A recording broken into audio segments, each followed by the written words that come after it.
With all the new warrior commoner toys and heavy hitters, my pumping and thrusting with Dorinthea deck got a huge shot on the arm, perhaps more than any other of my established commoner decks. So let's take a look at the upgrades and the enhanced build in today's video. A huge shout out to our channel members for supporting what we do here. If you want to get involved with the channel and the Dice Commando community, please consider joining as a channel member. Remember, these videos are only possible with your support. You can show that support with a like, a subscribe, and by leaving us a comment and sharing your feedback. Community first, and go Commando. Hey there, my flesh and blood commoner friends. Welcome back to Dice Commando, our commoner format series here on the channel. And welcome back. Hope everything is going well for you. So a couple months back, headed into the release of Heavy Hitters, I released the most up-to-date version of my pumping and thrusting with Dorinthea commoner deck, a very simple and straightforward deck meant to basically come for 9 every turn, threaten reacts, and put a lot of pressure on your opponent. Now, one of the things I mentioned in that video, which I will link here, was that I wanted to do it before Heavy Hitters so that we could kind of track the changes and really be looking at that when it dropped. Well, no secret, Heavy Hitters brought a lot to the table for this deck. I do think it probably, in terms, it doesn't mean it's the best deck, doesn't mean even it's the best warrior deck, to be clear. I don't believe it is. But in terms of the warrior decks that were in the meta before, I think this one gained the most. I personally do. So let's go ahead. What I'm putting up right now, before we go into the deck list itself, are the changes. Okay. So what you see are on the left side, there is the original deck that we covered back then. And on the right, you see the new deck with the new changes. So On Guard is from the, it's a +1. It's just a vanilla +1 or 1 for 3. So it makes a lot of sense to swap that out with something better. For example, Lead for Speed. Lead for Speed was a huge win in this set.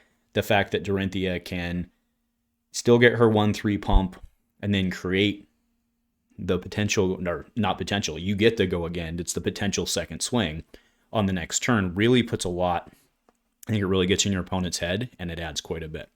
Right now, Nature's Path Pilgrimage is another 1/3. This one's pretty good because on hit you can probably get an action card, but it's kind of 50-50 with the way that the deck breaks down whether it's going to hit or not. And I really believe that going with Lead for Heart. Now, one of the sacrifices here is that Lead with Heart only blocks for 2, but Lead with Heart gives you a resource for the next turn. And right, with second swings and stuff like that, is something that your opponent really has to worry about. It means you can put a whole blue into making sure that the first swing hits, and then still being able to follow up or threaten if it carries, or so on. All right, so I swapped out Pilgrimage for Heart. Push Forward, this was a pretty easy changeover into Enraged Swiftblade. Both of them are 1/3 front pumps. Well, I should say both of them are 1/3 pumps, but we were using them in this case as a front pump. Push Forward was really just there because we had a lack of 1/3 front pumps, and Enraged Swiftblade is better. It's not always going to get you what you want, right? Enraged Swiftblade, if they has to be an attack action in order to get to go again, they're obviously going to be smart if they can about it, or just not let you hit one of the two. Either way, it seems like the right play there. Right, Razor Reflex Red was there because it's good, and it's a 1/3 attack reaction, but blocks 2. Agile Engagement, if they are blocking with attack action card, it's a 1/3, also blocks 2. But by the way, it doesn't have to be weapon, but that's all we're doing. It has to be a warrior attack, not a warrior weapon attack. This the only ones we have are Dawnblade. So effectively, in this case, Agile Engagement is just strictly better. So we went with that one. Then we also had Thrust. Thrust is technically even worse than Razor Reflex, so the move to Vigorous Engagement also. Same thing as Agile, except in this case, Vigor token. And you go from a vanilla 1/3 but blocks 2 to a 1/3 blocks 2 that does things and has triggers. So again, strictly better, so we moved over there. And then one change I made that you could take or leave, but it's what I ended up going with, was 2 Stroke of Foresight blue. I was playing that previously, and I actually moved that into Agile Engagement blue. You do sacrifice the block there, which is something that I went back and forth about on the blues, right? Because generally if you get 2 blues, you want to be able to block with them. So fair enough there, but I figured the agility token I believe the agility token is better. So those are the straight swaps. So let's go ahead and go over then to the deck list itself. All right, and what you see here is Pump and Thrust Thea. Of course, the link is below. Most of you've likely already clicked on it anyway, which is completely fair. So here's the deck. So Dawnblade, it's all we're running. Deep Blue, this is to bail you out if you get an all red hand.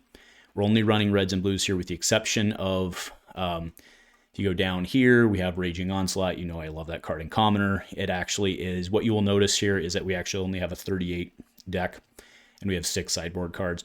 Raging Onslaught is actually 9 times out of 10 going to be your main board card, but Oasis you'll play, again, if you think you're going to get dominated like Bravo, or if you're running up against Icelander or something like that. Then Brutal Assault, obviously, you'll swap out some other cards to get yourself more poppers when you need them. All right, so Deep Blue, again, bails you out. We have the 12 blues, which I think is the right ratio. Most times I end up drawing exactly what, I mean, not obviously bad draws happen, but it's the right ratio to get you 1 to 4. Okay, most of the time. Okay, now obviously once you get second cycle, that's done, but how often do you really go second cycle in Commoner? Let's be honest with ourselves. All right, we have Brandish. This is a stay include. This is because I really struggle into Jermai. You only have the 4 poppers. Being able to get yourself a Brandish to do another Ashwing or something like that, it really, really does help. Although, again, remember we have enhanced agility here, which will definitely help as well. But remember, like your agile engagements and stuff like that, only trigger if it's blocked. If you're going after Ashwings, not going to help you, okay? Because they can't play the card, is what I'm saying, to trigger. Right, but we do have lead with speed and stuff like that. All right, so Enraged Swiftblade's in there, as we talked about. Fate Foreseen, Sink Below, so the 2 reacts. Iron Song, red, blue. Lead with Heart, lead with speed. Out for Blood, red, blue. Puncture, red, blue. Sharpen Steel. Sink Below, I already mentioned. Stroke, red. Vigorous Engagement, red. Blade Flash, blue. Still doing that because you do need the more Go Again. Then we have Hit and Run, blue. Okay, Hit and Run, blue. So that rounds out the deck itself. And as I mentioned with the sideboard options, you flex there. And remember that you are sitting down a 38 card deck, so you do need to pull in one of those cards.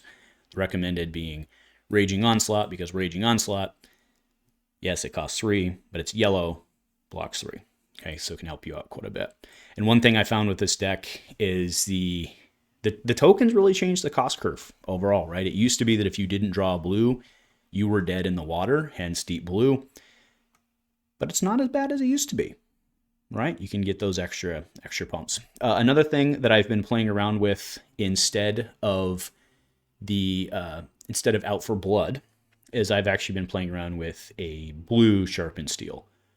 So kind of take it or leave it based on this is the current build and currently what I'm recommending, but I have been playing around with blue Sharpened Steel since this is primarily to be fair, this deck has been, it's really shifted to be more favorable to a second swing, but the concept of this deck is still a front pump. So there is a very real argument for blue Sharpened Steel. So after you play it based on your play style, the reps you get, you can skew back and forth on that. Heck, you could do yellow Sharpened Steel and stuff like that too if you thought that the curve was maybe too high, if you find yourself left with resources or getting bigger out of it. Either way, works pretty well. And then the Armor Suite, Gallantry Gold, Iron Rot Helm, because Dorinthea does not have a common, it doesn't have like the Kassai Helm or the Olympia Helm. Stuck on old Iron Rot, and then Refraction Bolters, and then round out with 3 Knolls, because Icelander is a thing.